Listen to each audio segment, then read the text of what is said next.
ఇద్దరు ఉంటూ కాపురము జరుపుకుంటూ వెళ్తా ఉన్నారు. ఆ కాపురంలో ఏం చేసిందంటే అపవాది చిచ్చు పెట్టి ఆ తల్లి ఏం చేసిందంటే తన భర్త కాకుండా పరాపురుషుని సేవించడము ప్రారంభించినప్పుడు తన భర్త చూశాడని చెప్పేసి ఆ అమ్మాయి ఏం చేసుకుంది అంటే ఇంట్లోకి వెళ్ళి కిరోసిన్ పోసేసుకొని మంట పెట్టేసుకొని కాలిపోతూ ఉంది. కాలిపోతూ ఆ బిడ్డ అంటుంది, పాపం అనేది మరణానికి తీసుకెళ్తుంది అని మరణ వాక్కులో చెప్తా ఉంటారు కదా. మరణ వాక్కులో చివరిగా నీకు ఎవరన్నా ఏమన్నా చేశారా, లేకుంటే ఏ విధమైన ఇబ్బంది నీకు వచ్చి ఎందుకు చేసుకున్నామని అడుగుతారు కదా మరణ వాక్కులో. అయితే ఆ బిడ్డ చెప్పిన మాట ఏంటంటే, పాపము అనేది చాలా ఘోరమైనది.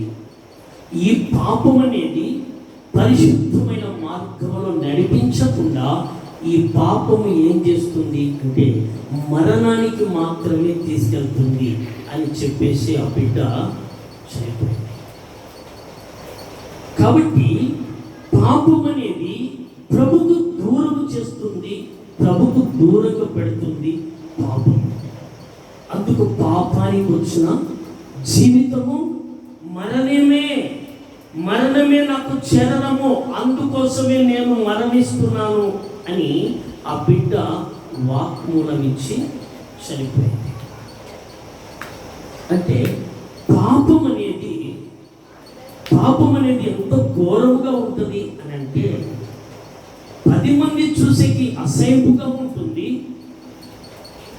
ఆ మరణించినప్పుడు రకరకాలుగా మాట్లాడేటప్పుడు మన బంధువులు కావచ్చు, మన స్నేహితులు కావచ్చు, వింటా ఉంటే ఎందుకు ఇలాంటి పని చేస్తామని ఆలోచన చేస్తూ ఉంటారు. అపవాది ఏం చేస్తాడంటే ప్రభుకు నీకు మధ్యలో వాడు అడ్డుపడుతూనే ఉంటాడు. ప్రభుకు నీకు మధ్యలో వాడు అడ్డుగోడగా ఉంటాడు. అడ్డుగోడను తప్పించి నువ్వు లేయాలంటే నీకు ప్రార్థన శక్తి నీకు ఉండాలి. చప్పట్లు కొడుతూ ప్రభునామని ప్రార్థన శక్తి ఎప్పుడైతే నీకు ఉంటుందో అపవాదిని నువ్వు గెలవవచ్చు. అపవాదిని గెలవలేక మరణానికి పాత్రలైపోయి చనిపోయింది. అక్కడ కనుక మనకు లేఖనాల ద్వారా కనుక మనం చూస్తే కనుక మనకు చాలా చక్కగా అర్థమవుతుంది. కాబట్టి ఈ మరణం అనేది ఈ మొదటి మరణము మనకి ఇబ్బందిగా ఉండదు. పోయిన వారం కనుక మనము చెప్పుకున్నాం, మొదటి మరణము మనకు ఏ ఇబ్బంది ఉండదు, ఏ విధమైన ఇబ్బంది ఉండదు. మనం లక్షణంగా మన పనులు మనం చేసుకుంటూ ప్రభు దగ్గరికి వచ్చి ప్రభుతో మనము నడుచుకుంటూ ప్రభుతో ఉన్నంత వరకు మనకి ఎలాంటి ఇబ్బంది మనకు ఉండదు. ఈ మరణం గురించి మనము భయపడాల్సిన పని అంటూ లేదు. ఈ మరణము గురించి ఎవ్వరు భయపడాల్సిన అవసరమే లేదు. ఎవ్వరు భయపడాల్సిన పని గునక లేదు. మనకంటూ రెండో మరణము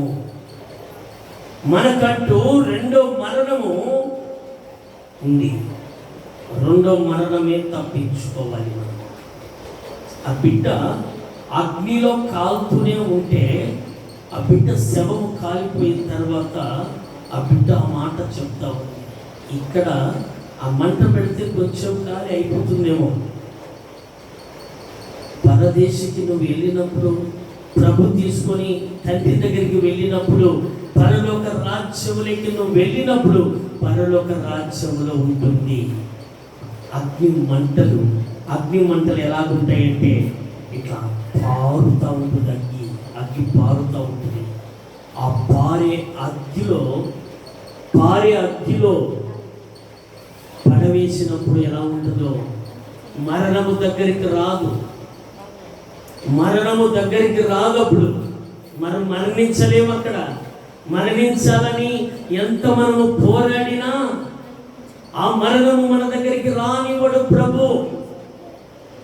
ఎందుకు రానివ్వడు అని అంటే, అగ్ని ఆరదు, పురుగు చావదు అని దేవుని వాక్యములో ప్రభు రాయించాడు. కనుక నీ పాపములను ఒప్పుకున్న నాటి నుంచి నేటి వరకు, ప్రభు వచ్చేంత వరకు నువ్వు నమ్మకంగా జీవిస్తే నీ పాపమును ప్రభు కొట్టివేసి నిన్ను పరలోక రాజ్యములో తండ్రి మహిమలో తండ్రికి మనలను కుమారులుగా చేసి ఆయన నిలబెట్టడానికి కోసమే ఆ ప్రభు ఈ పరలోకమును వదిలిపెట్టి ఈ లోకానికి వచ్చాడు. లోకానికి వచ్చిన ప్రభును ఎంతమంది గౌరవిస్తున్నారో, ఎంతమంది ఆయన ఆహ్వానిస్తున్నారో, ఎంతమంది ఆయన మాటకు లోబడుతున్నారో, ఎంతమంది ఆయన మాటకు లోబడలేదో మనకే వదిలిపెడుతున్నాడు ప్రభు. మనకే వదిలిపెట్టి, నువ్వు నన్ను అంగీకరించినట్లయితే నా వాక్యానుసారమైన జీవితంలో జీవించుకుంటా అని ప్రభు అంటున్నాడు.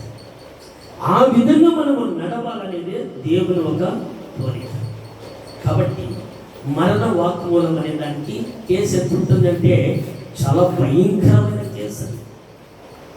ఇంకా ఆ కేసుకు బయటకు వచ్చేదానికి ఛాన్స్ లేకుండా మరణ వాక్మూలం అంటారు కదా, మరణ వాక్మూలం అలాంటిది ఆ బిడ్డ చెప్తుంది. కాబట్టి మనము చక్కగా దేవుని వాక్యములోకి మనము వద్దాం. దేవుని వాక్యములోకి మనం ఇప్పుడు వెళ్దాం. దేవుని వాక్యంలోకి వెళ్దాము. చక్కగా చూద్దాం. రక్షణ బాప్తిసము పొందుట వలన కలిగే లాభాలు. రక్షణ బాప్తిసము పొందితే కలిగే లాభాలు. పోయిన వారంలో పొందకపోతే నష్టాల గురించి నేర్చుకున్నాం. ఈ వారంలో రక్షణ బాప్తిసము మనం పొంది, మారు మనసు పొంది, పాప క్షమాపణ మనము పొందుకొని నడిస్తే మనకి ఏమేమి లాభాలు ఉంటాయో మనకు పరిశుద్ధ గ్రంథం చెప్తా ఉంది. శ్రద్ధగా మనము ఒక్కొక్క మాటను మీకు వివరించి నేను చెప్తాను. చక్కగా వాటిని విని, అవసరమైతే రాసుకోండి. చక్కగా మనము విని ఆ ప్రకారంగా మనము నడుచుకుంటాం. మొదటి యోహాను రాసిన పత్రిక చూద్దాం. మొదటి యోహాను రాసిన పత్రిక చూద్దాం. మొదటి యోహాను రాసిన పత్రిక 1వ అధ్యాయము 9వ వాక్యము బాగా వినండి. మన పాపములను మనము ఒప్పుకొనిన ఎడల ఆయన నమ్మదగిన వాడును నీతిమంతుడు గనుక ఆయన మన పాపములను క్షమించి సమస్త దుర్నీతి నుండి మనలను పవిత్రులుగా చెయ్యును. హల్లెలూయా. చిన్న ప్రార్థన చేసుకొని వాక్య సందేశంలోకి వెళ్దాం. మంచి దేవా, యేసు నామములో ప్రార్థన చేస్తున్నానైనా, చదవబడిన లేఖనము నీది ప్రభువా. మరి నాయన, వివరించగలిగిన జ్ఞాన ఉపయోగము నాకు దయచేసి మీరు మహిమ పొందాలని ప్రార్థిస్తున్నాను తండ్రి. నీకు వందనాలు, స్తోత్రాలు చెల్లిస్తూ ఈ దాసు నోటికి పూరగా ఉండి నీ వాక్కు శక్తితో నీ దాసుని నింపి బలపరిచి స్థిరపరిచి సహాయం చేసి మనం పొందమని యేసు నామములో ప్రార్థిస్తున్నాం కన్న తండ్రి. ఆమేన్. ఇక్కడ చదవబడిన లేఖన మనకి ఏమని చూపిస్తా ఉందంటే, మన పాపములను మనము ఒప్పుకొనిన ఎడల ఆయన నమ్మదగిన వాడును నీతిమంతుడు కనుక ఆయన మన పాపములను క్షమించి సమస్త దుర్నీతి నుండి మనలను పవిత్రులుగా చెయ్యును. హల్లెలూయా. హల్లెలూయా. మన దేవుడు పరిశుద్ధుడు, ఆయన పరిశుద్ధుడు, ఆయనలో పాపము లేదు కనుక ఆయన మాత్రమే మన పాపములను క్షమించి సమస్త దుర్నీతిలో నుండి దుర్మార్గతనములో నుంచి మనలను పవిత్రులుగా చేస్తానని దేవుని వాక్యం మనకు సెలవిస్తా ఉంది. ఎవరు ఒప్పుకోవాలి? పాపములు ఎవరు ఒప్పుకోవాలి? నోరు తెరవాలి. పాపములు ఎవరు ఒప్పుకోవాలి? ఎవరి పాపములు వారే ఒప్పుకోవాలి. ఒప్పుకుంటే ప్రభు నమ్మదగిన వాడు. నువ్వు ఒప్పుకునే తర్వాత ఒప్పుకున్నావు ఇంకా నేను తీసేయను అని చెప్పేవాడు కాదు. ప్రభు మాట ఇస్తే మాట తప్పేవాడే కాదు. ఇశ్రాయేలు ప్రజలను నేను పరిపాలిస్తాను, పరిపాలించడానికి ఒక నాయకుడిని నేను ఎన్నుకుంటున్నాను, మీ దుఃఖమును మీ నిట్టూర్పును నేను విడిపిస్తానని ప్రభు ఒక మాట ఇచ్చాడు ఇశ్రాయేలు ప్రజలకు. మాట ఇచ్చిన తర్వాత ఏం చేశాడు అంటే మోషే దైవజనుని మోషేను ఎన్నుకున్నాడు. మోషేను ఎన్నుకొని మోషే ద్వారాగా ఇశ్రాయేలు ప్రజలను 40 సంవత్సరాలు పరిపాలన చేయటానికి పరిపాలకునిగా ఎన్నుకున్నాడు. చప్పట్లు కొడుతూ ప్రభునామాన్ని మహిమపడతాం. ఇశ్రాయేలు ప్రజలను 40 సంవత్సరాలు పరిపాలన చేయాల్సిన అలాంటి సామర్థ్యము ఎవరికి ఇచ్చాడు అంటే మోషే దైవజనునికి ఇచ్చి ఏం చెప్పాడు? ఇశ్రాయేలు ప్రజలకు అండగా నువ్వు ఉండు, నీకు నేను తోడుగా ఉంటాను, నువ్వు భయపడవద్దు అంటే నేను మాట మందము గలవాడను, మాట మాట్లాడలేని వాడను, నా మాట సరిగా ఉండదని మోషే చెప్పినప్పటికైనా మోషేకి ఏం చేశాడు?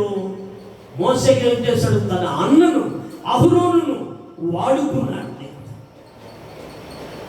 ఈరోజు నీ కొరకైనా నా కొరకైనా దేవుడు ఒక వ్యక్తిని వాడుకుంటాడు. నీకు అనారోగ్యం ఉందా, నీకు బాగలేదా, బాగలేకపోతే ఒక వ్యక్తిని వాడుకొని ఆ వ్యక్తి ద్వారాగా నీ ఆరోగ్యాన్ని బాగు చేయడానికి ఆయన సమర్థుడుగా ఉన్నాడు.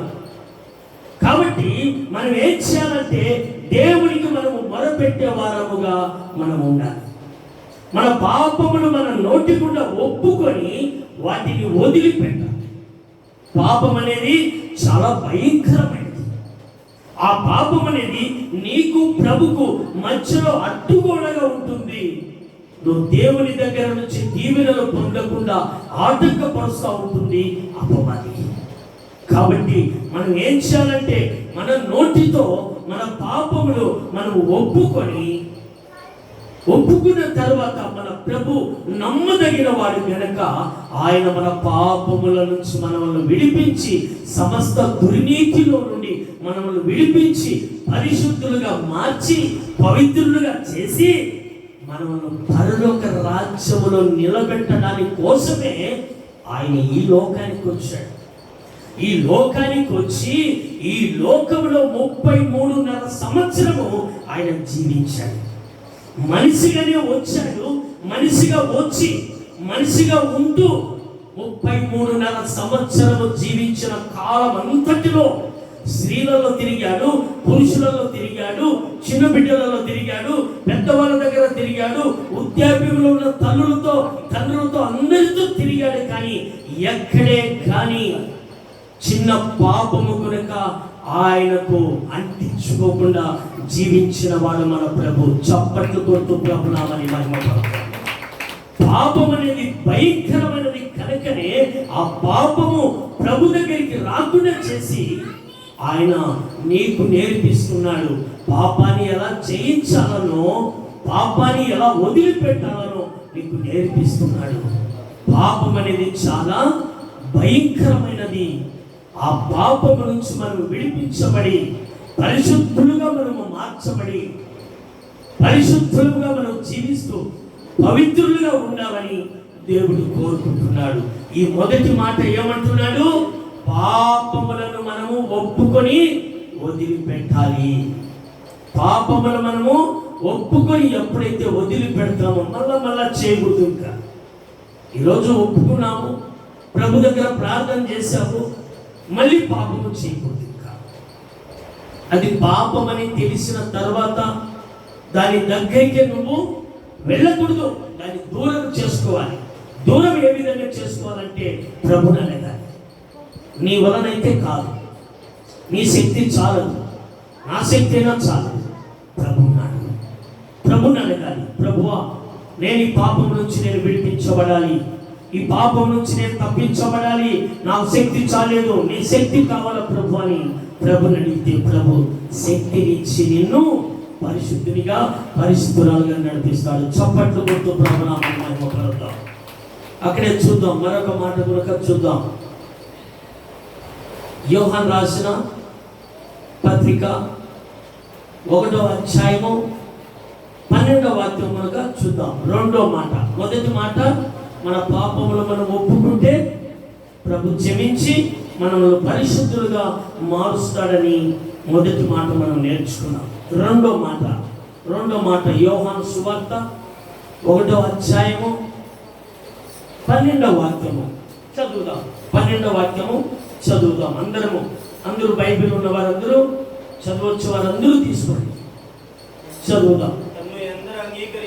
తన్ను ఎందరు అంగీకరించుదరో వారందరికీ అనగా తన నామమందు విశ్వాసముంచిన వారికి దేవుని పిల్లలగుటకు ఆయన అధికారము అనుగ్రహించును. చప్పట్లు కొడుతూ ప్రభునామని మహిమపరుద్దాం, గట్టిగా కొడదాం చప్పట్లు. హల్లెలూయా. ఇక్కడ అంటున్నాడు ప్రభు, ఆయన్ను అంగీకరించాలి.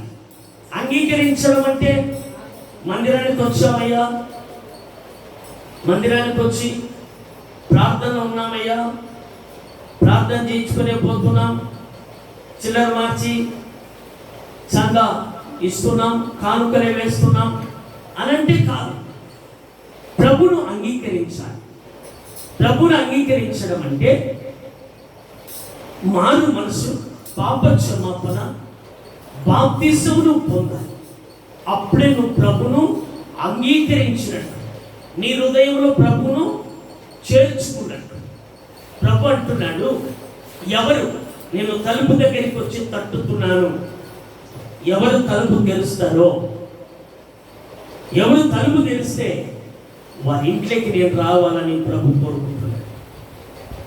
మరి ఎవరు తలుపు తెరిస్తే వారి ఇంట్లోకి రావాలని ప్రభు కోరుకుంటున్నాడు. హృదయం అనే తలుపు మనం తెరవాలంటే ప్రభును మనం అంగీకరించాలి.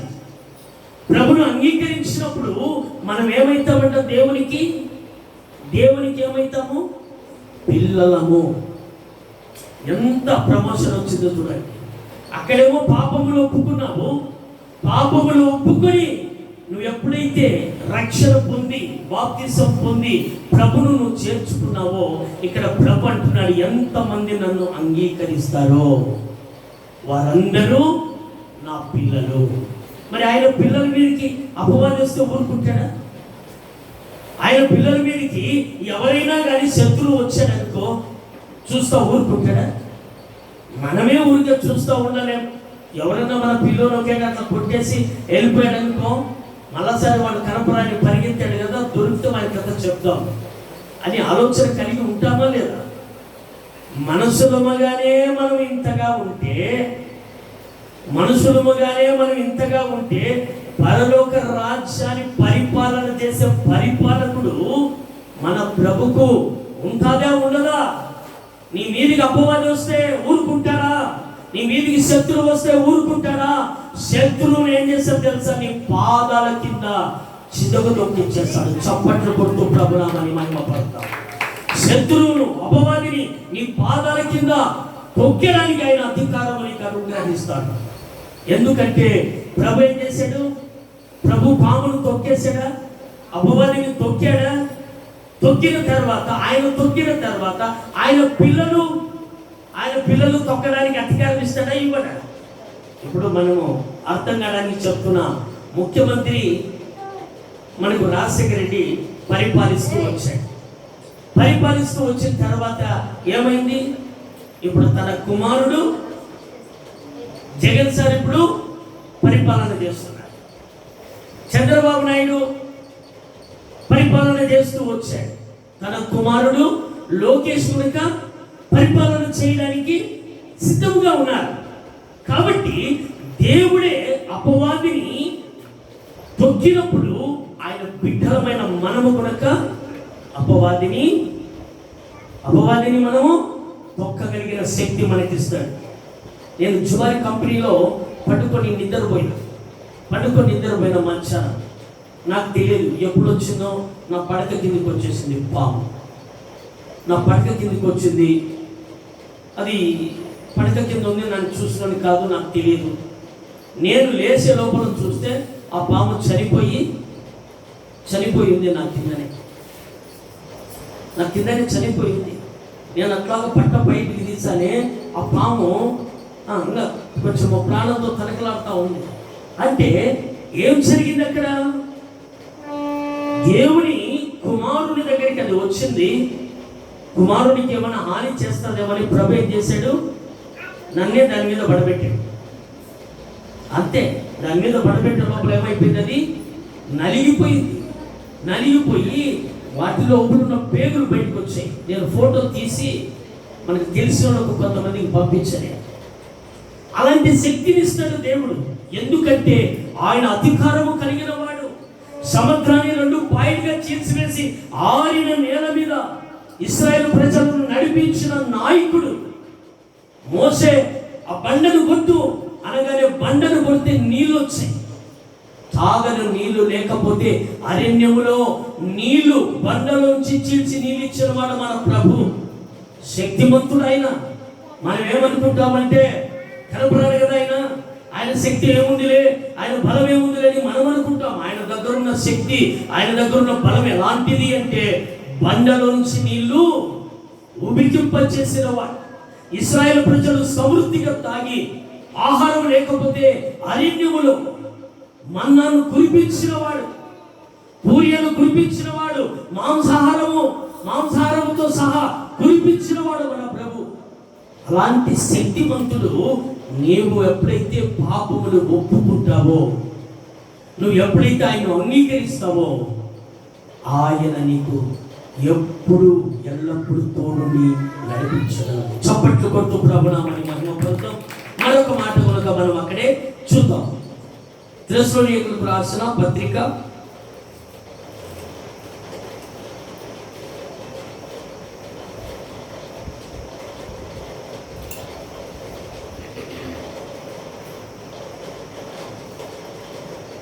1 తెస్సలోనికీయులకు రాసిన పత్రిక 4వ అధ్యాయము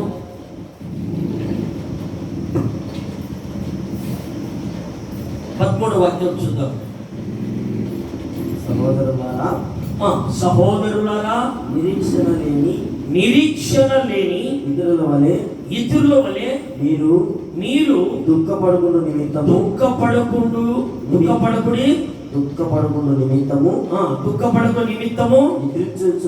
నిద్రించుచున్న వారిని గూర్చి నీకు తెలియకుండా మాకిష్టము లేదు. హల్లెలూయా. మనం ఏమనుకుంటామంటే అందరూ చనిపోతున్నారు కదా, మరి చనిపోతున్నారు అని నిరీక్షణ లేని వారిగా మనము ఆలోచన చేస్తూ ఉంటాం. ప్రభు అంటున్నాడు, మీకు తెలియకుండా ఉండడము నాకు ఇష్టము లేదు. మనం ఏం చేస్తామంటే మనము చనిపోవడం అనేది కాదు. నువ్వు రక్షణ పొంది, మారు మనసు పొంది, పాప క్షమాపణను పొంది ఎప్పుడైతే దేవుని నువ్వు అంగీకరిస్తావో, దేవుని నీ హృదయంలో చేర్చుకుంటావో, నీకంటూ మరణం అనేది లేదు. మరణం అనేది లేదు. ఇంకా మామూలుగా నీకు మొదటి మరణం అనేది ఉంది, కానీ రెండో మరణం అనేది నీకు లేదు. ఇంకా రెండో మరణం తప్పించడానికి కోసమే ఆయన వచ్చాడు ఈ లోకానికి. రెండో మరణం ఎలాంటిదంటే భయంకరమైనది. ఆ భయంకరమైన మరణం నుంచి నీవు తప్పించబడడానికి కోసం ఆయన ఈ లోకానికి వచ్చాడు.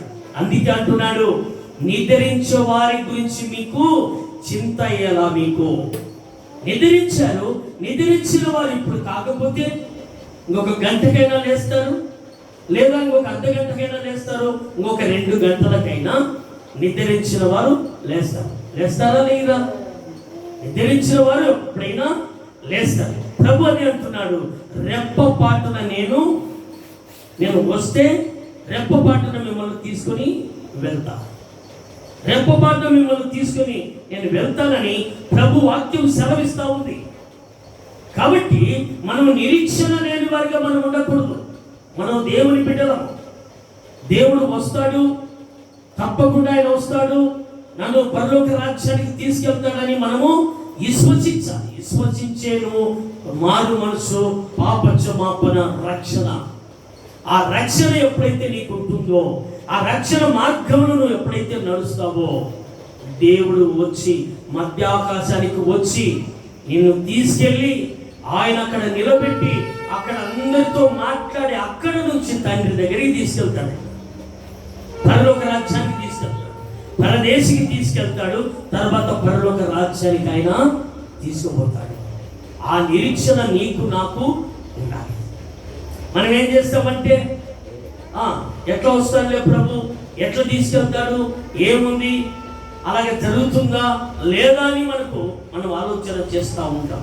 అయితే మనకి పరిశుద్ధ గ్రంథమే మనకు నీకు నాకైనా మార్గం.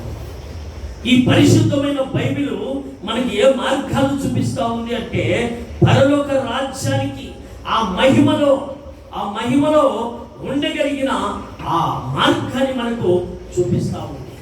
అక్కడ 18వ వాక్యంలో కనుక ఒకసారి చదివితే అర్థమవుతుంది. 18వ వాక్యం, 18వ వాక్యం. కాబట్టి మీరు ఈ మాట చేత ఒకరినొకడు ఆదరించుకొనుడి. హల్లెలూయా. చప్పట్లు కొడుతూ ప్రభునామని మహిమ పడతాం. ఒకరిని ఒకరు ఏం చేయాలి? మనము ఆదరించుకోవాలి. ఆదరించుకుంటూ మనము ముందుకు నడవాలి. మరి ఇంకో మాట కూడా చూద్దాం. మొదటి మాట, మన పాపములు మనము ఒప్పుకొనిన ఎడల, మనము పాపములు ఒప్పుకుంటే ప్రభు ఏం చేస్తాడని నేర్చుకున్నాము, మన పాపములను క్షమిస్తాడని నేర్చుకున్నాం.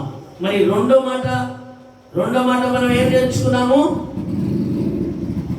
రెండో మాట, దేవుని పిల్లలగుటకు మనకు అధికారము వస్తుంది. మొదటి మాట మనం పాపములు ఒప్పుకుంటే, రెండో మాట కూడా వచ్చారికల్లా ఆయన పిల్లలము అవుతామని మనము నేర్చుకుంటున్నాం. మూడో మాట, నిరీక్షణ లేని వారిగా మనం ఉండకూడదు. ఆ నిరీక్షణ ఎప్పుడైతే మనలో ఉంటుందో, ఇక్కడ ఒక వాక్యం కనుక మనకు చూపిస్తా ఉంది. ఆ వాక్యాన్ని చూద్దాం. ప్రకటన గ్రంథంలోకి రండి.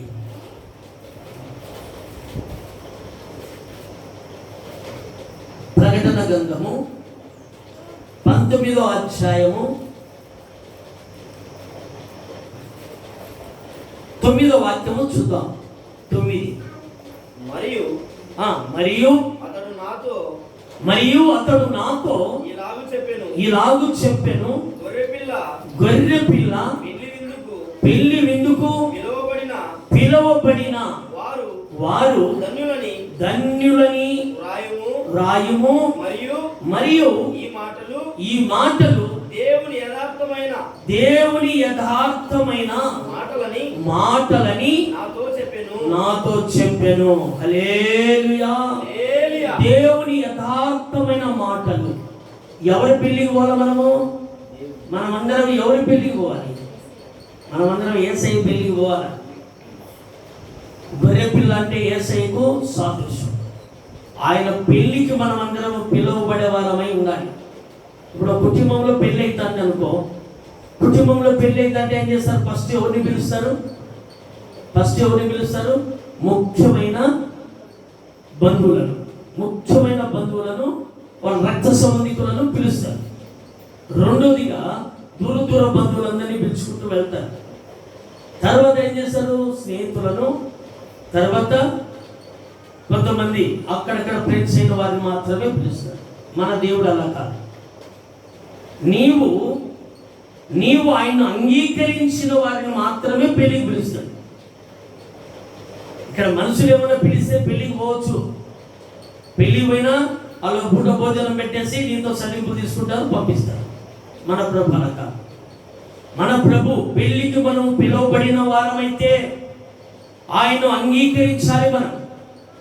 ఆయన అంగీకరిస్తే ఆయన పెళ్లికి మనము పిలువబడిన వారమై ఉండాలి. మనము వధువు, సంఘము.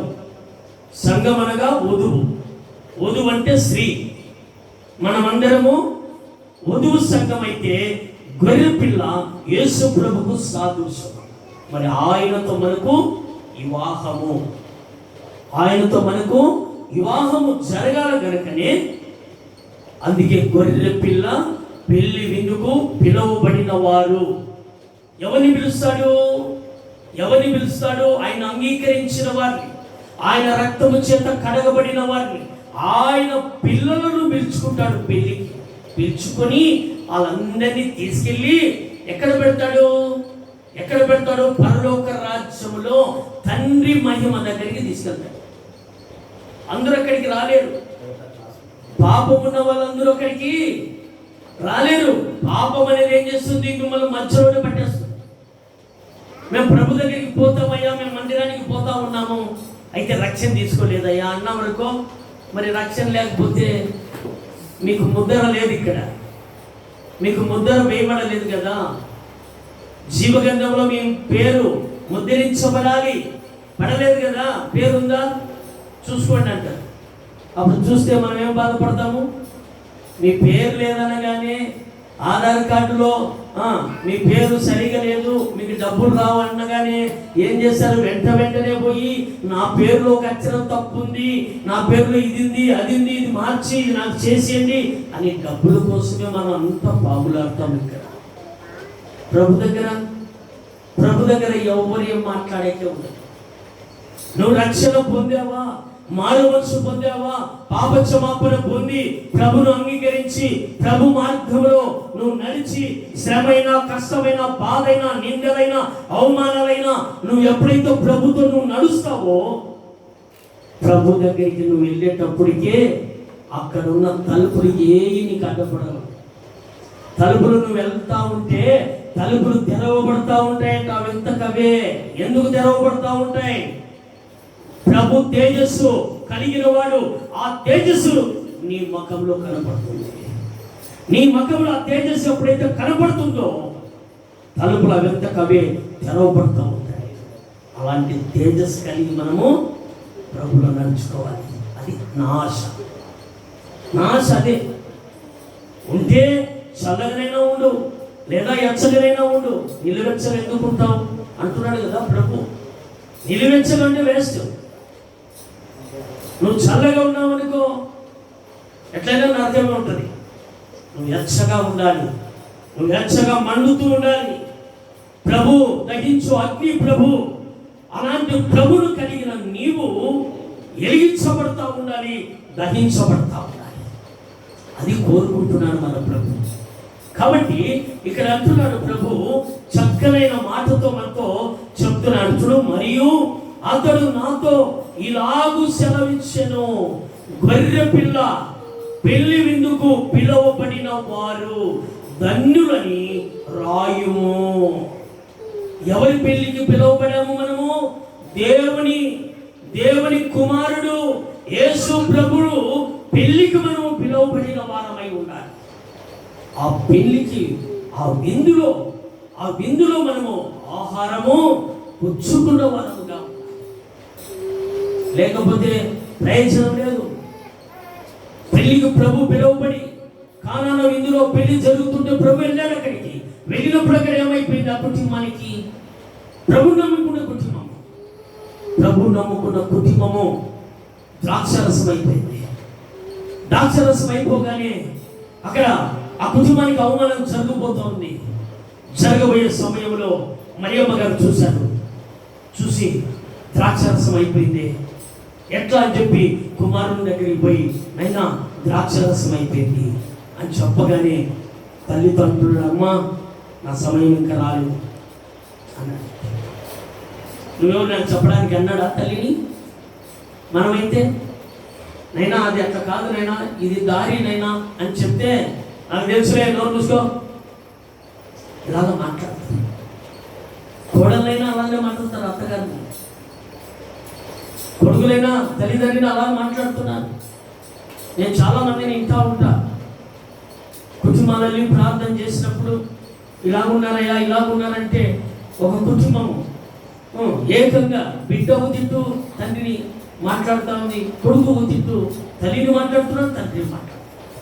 మరి దేవుని నమ్ముకున్న వాళ్ళే, రక్షణ పొందిన వాళ్ళే అలా ఉన్నారు. అలా ఉండకూడదు అంటున్నాడు కదా యేసుప్రభు అన్నాడు, అమ్మ ఇంకా నా సమయం రాలేదులే అన్నాడు. అప్పుడు తల్లిగారు వెళ్తూ అక్కడ పరిచారకులను పిలిచి, నైనా ఆయన ఏం చెప్తాడు అది చేయండి అన్నాడు. తల్లిగారికి అధికారం ఉంటూనే ఉండదా? అధికారం చెలాయించలేదు మరియమ్మ గారు. ఏమన్నది మరియమ్మ గారు? పనివారితో పిలిచి ఆయన ఏం చెప్తాడో అది చేయండి నాయన అన్నాడు. అప్పుడు ప్రభు చెప్పాడు, పిలిచి రాతి బాణాలు 7 రాతి బాణాలు ఉన్నాయి కదా, వాటిని అన్నిటికీ నీళ్ళతో నింపమన్నాడు ప్రభు. నింపిన తర్వాత ఏమైంది? నింపిన తర్వాత ప్రభు ఏం చేశాడు? నీటిని ద్రాక్షరసముగా మార్చి ఆ కుటుంబాన్ని అక్కడ పెళ్లిలో గణపరిచిన వాడు మన ప్రభు. ఈరోజు నీ కుటుంబంలో అవమానం జరిగినా, నీ కుటుంబంలో అన్యాయం జరిగినా, నీ కుటుంబంలో బాధ ఉన్నా, నీ కుటుంబంలో దుఃఖమే ఉన్నా, నీ కుటుంబంలో వేదన ఉంటే ప్రభు చూస్తూ ఉంటాడా? చూస్తూ ఉంటాడు. తన దాసులను ఏర్పరచుకొని నీ కుటుంబానికి తీసుకొచ్చి, నీ కుటుంబంలో ఉన్న ఏ శ్రమ ఉన్నా, ఏ బాధ ఉన్నా, ఏ కష్టం ఉన్నా, ఏ కన్నీరు కాస్తున్నా, వాటిలో అన్నిటిలో నుంచి తన దాసుని ద్వారాగా విడిపించి ప్రభు ఆయన నామాన్ని గణపరుచుకుంటాడు. చప్పట్లు కొడుతూ ప్రభు నామాన్ని మహిమపరుద్దాం. హల్లెలూయా, హల్లెలూయా. చివరిగా ఒక మాట కనుక మనం చూద్దాం. చివరిగా మత్తయి రాసిన సువార్త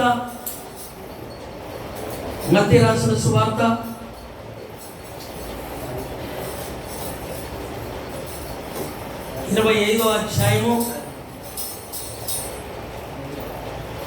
34వ వాక్యం చూద్దాం. 24. అప్పుడు రాజు తన కుడివైపున ఉన్నవారిని చూచి నా తండ్రి చేత ఆశీర్వదించబడిన వారులారా రండి, లోకము పుట్టింది మొదలుకొని మీ కొరకు సిద్ధపరచబడిన రాజ్యమును స్వతంత్రించుకొనిడి. హల్లెలూయా. చూడండి ఎంత చక్కనైన మాట ప్రభు చెప్తున్నాడు. ఏమని చెప్తున్నాడు? లోకము పుట్టింది మొదలుకొని నువ్వు లోకాన్ని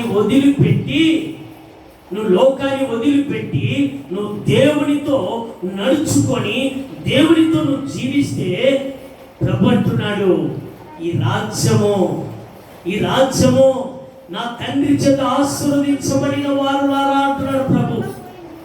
ఎవరి చేత మనం ఆశీర్వదించబడ్డాము? ఎవరి చేత? మనుషుల చేత ఆశీర్వదించబడితే ప్రయోజనం లేదు. ఈ ఉదయమో అబ్బా ఈ పాస్టయ్య వాక్యం చెప్పాడు అద్భుతంగా, ఈయన ప్రార్థన చేశాడు, మాకు చాలా మేలు జరిగింది అని అంటారు. కొద్దిగా మేలు జరగకపోతే ఈ పాస్టయ్య ప్రార్థన చేశాడు, ఏం మేలు జరగలేదు, ఏం లాభం లేదు. ముందని నా నోరే నోరు, ఆ నోరే, మళ్ళా నీ నా నోరే నోరు, అది నోరే. కాబట్టి మనుషులు ఆశీర్వాదాలు మనకు అవసరం లేదు, మనుషులు పొగడతలు మనకు అవసరం లేదు. దేవుడు నిన్ను పొగడాలా, నా కుమార్తె వెరీ గుడ్ అని ప్రభు పొగడాలి. నా కుమారుడా నువ్వు వెరీ గుడ్ అని ఎవరు పొగడాలి? ప్రభు పొగడాలి. అందుకే అన్నాడు, షడ్రకు, మేషకు, అబేద్నెగో ఈ ముగ్గురిని అగ్నిగుండంలో పడవేశాడు. రాజు మాట ఇవ్వలేదని, పతిమలకు ముక్క లేదని తీసుకెళ్ళి ఏం చేశారు? అగ్నిగుండంలో పడివేస్తే ప్రభు ఏం చేశాడు? తన దూతను పంపించేశాడు. అగ్నిగుండము ఒకంత మండే మంటను 7 అంతలు చేపించి వాళ్ళని తీసుకెళ్లి వేశారు. ఎవరు వేశారు? బలాఢ్యులు వేశారు. ఎత్తి యవనస్తులు పిల్లకాయలు ప్రభు కోసం నిలబడితే వారిని ఎత్తి బలాఢ్యులు ఇసిరి ఎక్కడ పడేశారు? అగ్నిగుండంలో. అగ్నిగుండంలో పడవేసిన బలాఢ్యులే కాలిపోయారు. అగ్నిగుండంలో వేసేవారు కాలిపోయారు. కానీ అగ్నిగుండంలో మరి షడ్రకు, మేషకు, అబేద్గో ఈ ముగ్గురు అగ్నిగుండంలో పడవేస్తే అగ్నిగుండంలో ఎలా ఉన్నారు? ముగ్గురు క్షేమంగా ఉన్నారు. అది మన దేవుడిచ్చే కృప, అది మన దేవుడిచ్చే ధన్యత. ఎవరు నీకు కీడు చేశారా? భయపడవద్దు. ఎవరు నేను ఇబ్బంది పెట్టారో నువ్వు భయపడవద్దు. ఎవరికి నువ్వు భయపడద్దు. ఏ కీడు చేసినా భయపడద్దు. ఏ మాంత్రిక శక్తులు ఏమైనా సరే, డెవిల్ శక్తులు, ఈది శక్తులు ఏమైనా కావచ్చు, నిన్ను బెదిరిస్తున్నారా? ప్రభుకు మొరపెట్టు. ప్రభుకు నువ్వు మొరపెట్టు. ప్రభు నీకు ఉత్తరం ఇస్తాడు. చప్పట్లు కొడుతూ ప్రభు నామని మహిమపడతాడు. ఆ కీడు నుంచి విడిపించగలిగిన శక్తివంతుడైన మన ప్రభు నీ ఇంటి చుట్టూ ఏమన్నా నుండి కాలిపోవలసింది నామములో. నన్ను తీసుకెళ్ళారు ఒక ఇంట్లో, బద్వేలో నన్ను తీసుకెళ్ళి నా కుటుంబానికి ఇలా చేశారయ్యా, ఇలా చేశారన్నారు. ఏం చేశారు మీ ఇంటికి? ఏమో చేశారయ్యా. మన ఆయన లేనప్పుడు మనసులో పడిపోయారు అన్నారు. సరే నేను ప్రార్థన చేశాను. ప్రార్థన చేసి మనసులో ఉన్న వ్యక్తిని నువ్వు బ్రతికించు ప్రభువా, నువ్వు లేవనెత్తు ప్రభువా అని చెప్పి ప్రార్థన చేసి వచ్చాను. 3 దినాలుగా మంచంలో ఉన్న వ్యక్తి లేచి నడిచి నాకు ఫోన్ చేశాడు. ఆ వ్యక్తి ఎవరు ఏం చేసినా మనకేమంటుకో, ఎవరు ఏం చేసినా అంటుకో. ఎస్ఐరమ్మ నాకు ఫోన్ చేసింది, అయ్యా గొంతు పట్టుకొని నువ్వు రా అంటే రాకుండా ఉండవే అంటా ఉందట. అంటా ఉంటే నేను చెప్పాను, యాడికి నిన్ను పిలుచుకుపోతుంది, ఎస్ఐ నీ దగ్గర ఉన్నాడు, నువ్వు ఎందుకు భయపడుతున్నావు అని చెప్పి మన ఇంటి దగ్గరికి వెళ్ళి ప్రార్థన చేసి వచ్చాను. అది వెళ్ళిపోతా ఉంది. అలాంటి దర్శనాలు చూపించే మన ప్రభు, ఆ ప్రభును నువ్వు మనసు పూర్తిగా నువ్వు అంగీకరిస్తే ప్రభు నిన్ను ఎక్కడ నిలబెడతాడు? తండ్రికి కుడి పక్కన నిన్ను నిలబెడతాడు. తండ్రి కుడి పక్కన, తండ్రి కుడి పార్శ్వమున రాజ్యమును స్వతంత్రించుకోవడానికి. ఏ రాజ్యము? ఈ రాజ్యం స్వతంత్రించుకోవాలని మనం ఏం చేస్తామంటే ఉన్న ఎన్ని కావాలని మూట కట్టుకుంటూ ఉంటాం. ఎన్ని మూట కట్టుకున్నా ఒకరోజు వదిలిపెట్టి వెళ్ళిపోవాల్సిందే. ఏం కూడు పెట్టుకున్నా వదిలిపెట్టి వెళ్ళిపోవాల్సిందే.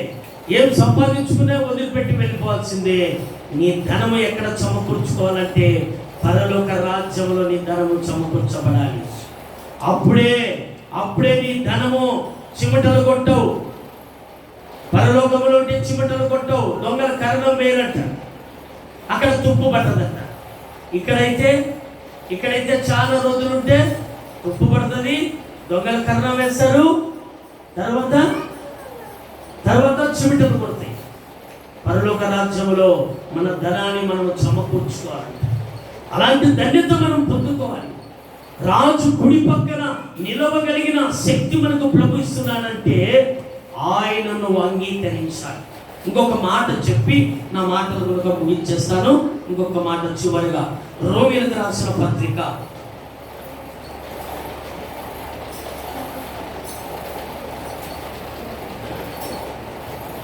8వ అధ్యాయం 1వ వాక్యము చూద్దాం. 8:1 చివరిగా. కాబట్టి ఇప్పుడు క్రీస్తు యేసునందున్న వారికి ఏ శిక్షా విధి లేదు. హల్లెలూయా, హల్లెలూయా. ఇక్కడ దేవుడు ఏం చెప్తున్నాడు? క్రీస్తు యేసునందున్న వారికి, దేవుని దగ్గర ఎవరైతే ఉంటారో వాళ్ళకు ఏ శిక్ష విధి లేదు. ఏ శిక్ష విధి లేదంటే అర్థం ఏమి? పరలోక రాజ్యంలో ప్రభు దగ్గర, ప్రభు మహిమలో మనం ఉంటే మనలను శిక్షించేవాడు ఎవడు ఉంటాడు? ఇంకా ఎవరు మనలను శిక్షించడానికి అధికారము ఉండదు. కాబట్టి దేవుని బిడ్డలమైన మనము మొదటి మాట ఏమని నేర్చుకున్నాము? మన పాపములను మనము ఒప్పుకొనిన వెడల మనము దేవుని కనికరమును పొందుకుంటూ వస్తున్నాం. కాబట్టి ఇక్కడ రెండో మాట, మనము దేవుని పిల్లలము. మరి నిరీక్షణ లేని వారిగా మనం ఉండకుండా మనం నడుచుకుంటే గొర్రె పిల్ల పెళ్లి విందుకు మనము పిలువబడిన వారము అని మనం నేర్చుకుంటూ వచ్చాం. నాలుగో మాట దేవుని రాజ్యములో తండ్రి కుడి పార్శ్వమున రాజ్యాన్ని స్వతంత్రించుకుంటామని నేర్చుకుంటూ వచ్చాం. ఇక్కడ మరి ఇంకా ఐదో మాట ఒకటి మనం ఏమని నేర్చుకున్నామో, ఐదో మాట, క్రీస్తు యేసు నందుంటే ఏ శిక్షా విధి మనకు లేదని మనం నేర్చుకుంటూ వచ్చాం. ఇవి మన పాపములు ఒప్పుకుంటే ప్రభు మనను పరిశుద్ధమైన మార్గంలో నడిపించి ఈ మేలులు మనకు ప్రభు అనుగ్రహిస్తాడని లేఖనాల ద్వారా ప్రభు మనతో మాట్లాడుతూ వచ్చాడు. దేవుడి మాటలు దీవించి ఆశీర్వదించును గాక. మిమ్మలను మీ కుటుంబాలను ప్రభు దీవించును గాక. మిమ్మలను మీ కుటుంబాలను ఆశీర్వదించును గాక. మిమ్మలను మీ కుటుంబాలను ప్రభు బలపరిచి నడిపించును గాక. ఎంతమంది మైక్ శబ్దంగా వింటున్నారో వారిని, వారి కుటుంబాలందరినీ దీవించును గాక. ఆమేన్. హల్లెలూయా. దేవుడి మాటలు